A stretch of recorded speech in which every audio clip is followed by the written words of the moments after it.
Hi my darlings, I hope that you all are doing great and having fun in learning English. And at the start from Anna's Learning Corner, I hope that you all are doing great and having fun in learning English. If not, then you are at perfectly right place. Today I'm going to teach you connected speech vocabulary. First of all, let me tell you what is connected speech vocabulary. When Brits speak, so they use connected speech vocabulary. Basically, they connect the words. They don't say, what do you think? They say, what you think. They don't say, dress. They say, dress. So quintessentially, what is the significant thing here is connected speech vocabulary. Today, first of all, I'll say the connected speech vocabulary. You need to listen carefully.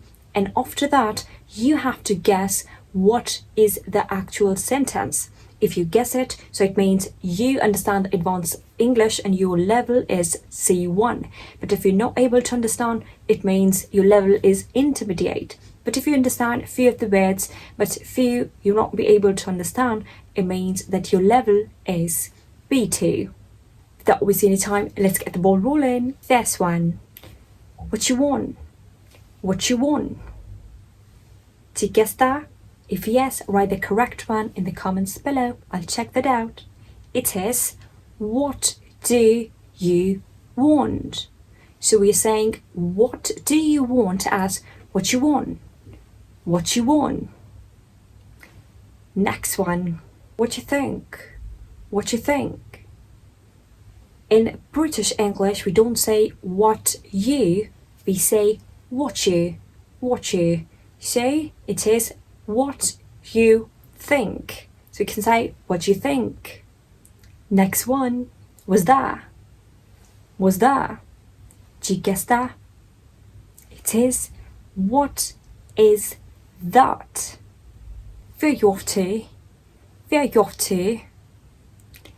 Where are you off to?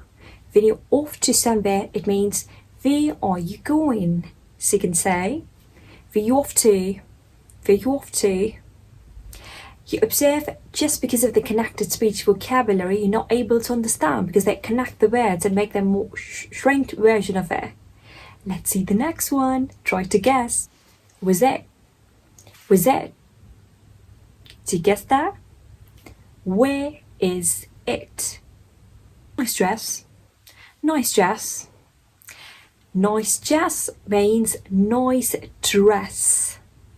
Nice dress. So we say, nice dress. Do you think so? Do you think so? Do you guess that? Do you think so? It means, do you think so? Next one. You're right. You're right. It means, you all right. You all right. Do what? Do what? Do you guess that? Quite challenging one. That's do you what? So we're saying do what? Do what? Do you what? How's it going? How's it going? Is that? It's quite easy. It is. How is it going? Last one. That'll be great. That'll be great. It is, that would be great. So you can say, that'll be great. For more connected speech expressions in British English, if you want that, let me know in the comment section and tell me how many out of all of these you guessed correctly. If you want to follow me, you can follow me on TikTok, Instagram, Facebook, and you can also follow my YouTube channel for more videos like this. If you enjoyed my today's video, don't forget to give this video a thumbs up and subscribe to my channel. Take care of yourself till next video. Doodles!